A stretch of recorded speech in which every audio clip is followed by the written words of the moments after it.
Good evening from Westminster, where the Prime Minister has told Conservative MPs that she will leave Downing Street if they finally back her Brexit agreement. Her statement prompted Boris Johnson and others who've been extremely critical of the deal to say they will now come on board. The Prime Minister's deal could be brought back to the Commons by the end of this week.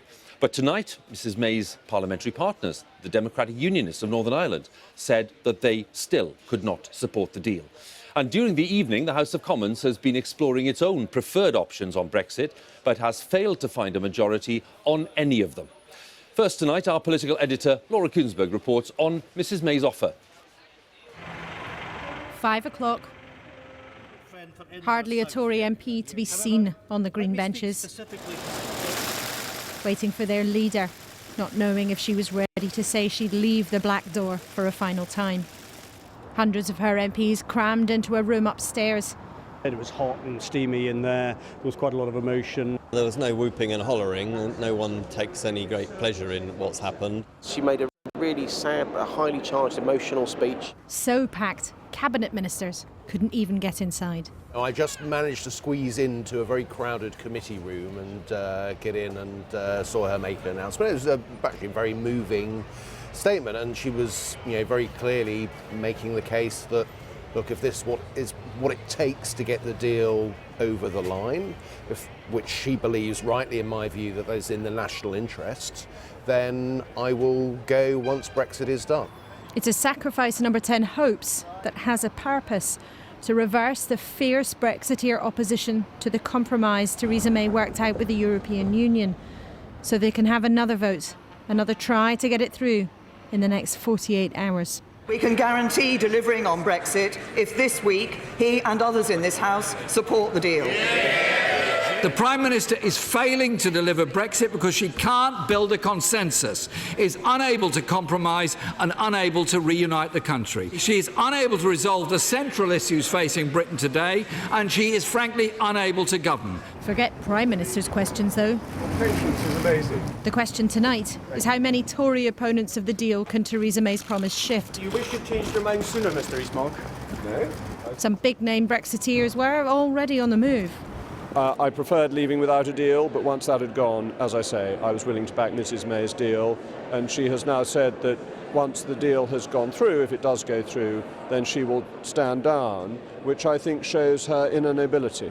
I am very worried that we might lose Brexit. I have campaigned for Brexit, and I think the alternatives are looking increasingly unattractive. I am encouraged that she has accepted that we should have a new leader for that second stage when it comes. So yes, I think I will now vote for the agreement.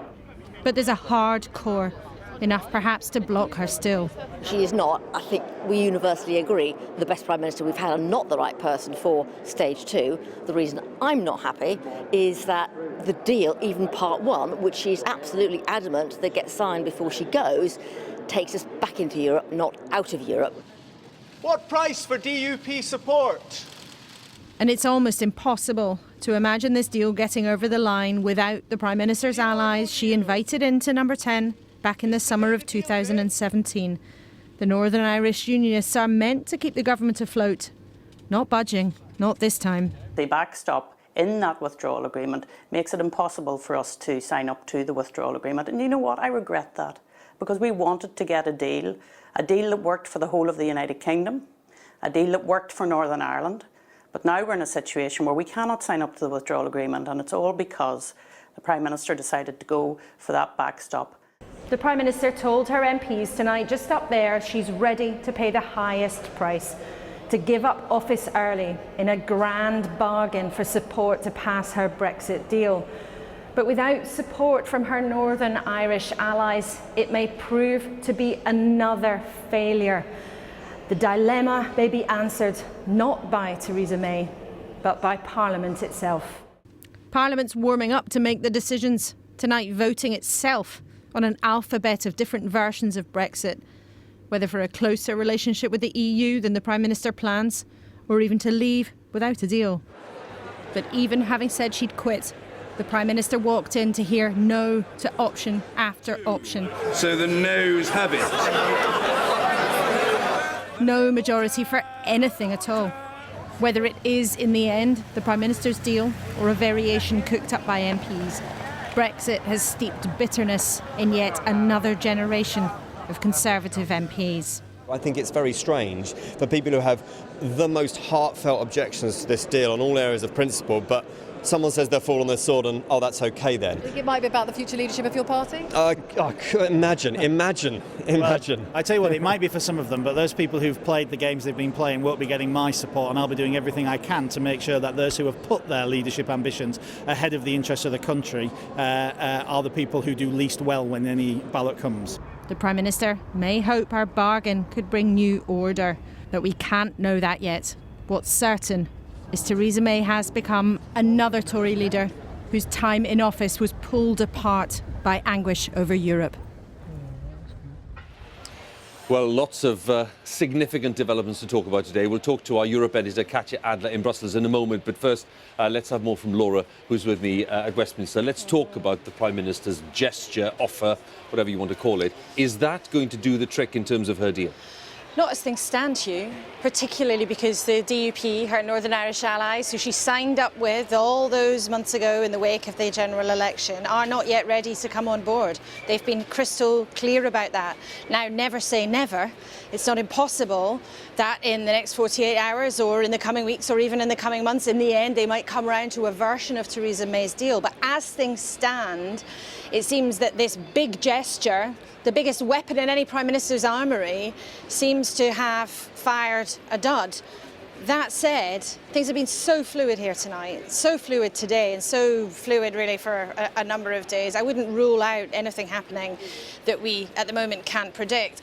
And in the last half hour, Parliament has showed itself still unable to agree on any better option. It's not surprising that there wasn't a majority for anything tonight, but the message that might send to some of people who are thinking about backing the Prime Minister but are reluctant to do so is, well, perhaps that might be the only thing that they would be able to get on board with. But, you know, if I were number 10 and I've been thinking this could be a genius last roll of the dice, so far it's a gamble that is not certain to pay off at all.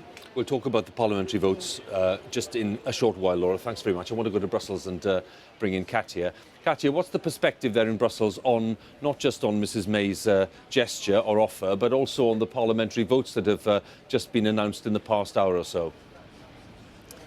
Well, look, Hugh, I think like in the UK, the EU finds itself in a kind of agonising holding pattern now, waiting for something definitive to happen in Westminster. All of this waiting, the uncertainty affecting European businesses and European citizens.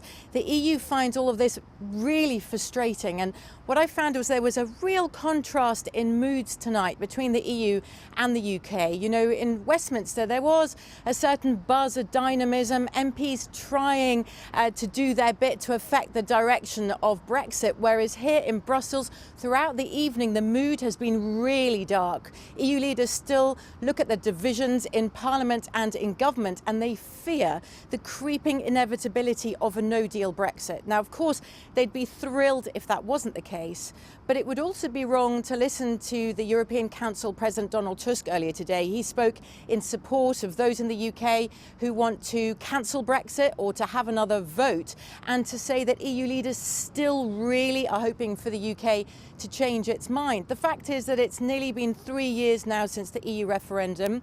The EU has got used to the idea of Brexit. EU leaders are convinced that Brexit is going to be very damaging for the UK, at least in the short to medium term. So their focus now is not on the UK, it's on stopping that presumed damage from spreading. The word often used here is infecting the rest of the European Union.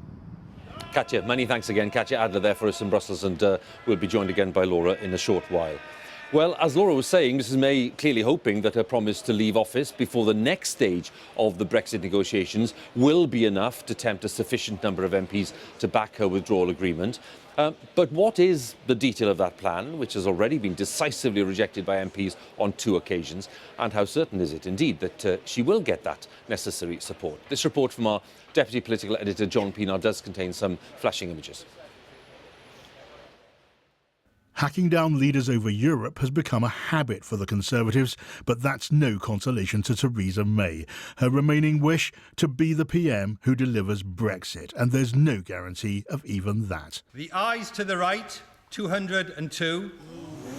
The noes to the left, 432. Twice now, Mrs May's deal has been defeated, and by crushing margins. Could she succeed at the third time of asking? Not easy.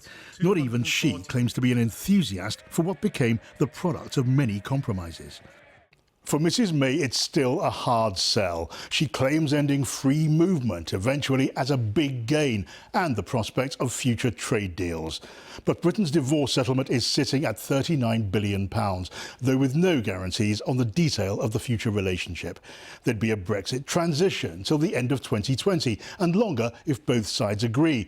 But if no trade deals in place in time, Britain would stay within EU customs rules and Northern Ireland closer still to avoid stops and checks on the Irish border. Brexiteers still hate the plan, fear being trapped under EU rules indefinitely, claim that's what Brussels really wants. Big-name Brexiteers Mrs May hosted at Chequers at the weekend came aboard tonight for fear of losing Brexit altogether. Boris Johnson, whose leadership ambitions are no secret, and Brexiteer standard-bearer Jacob Rees-Mogg, who's saying if the Democratic Unionists soften their position, he will too. Others may follow. With the Prime Minister saying what she said, the majority in that room see this now as the best way to get us out and to be able to deal with it in the future. People broadly not happy with the corner that we've been backed into. But enough.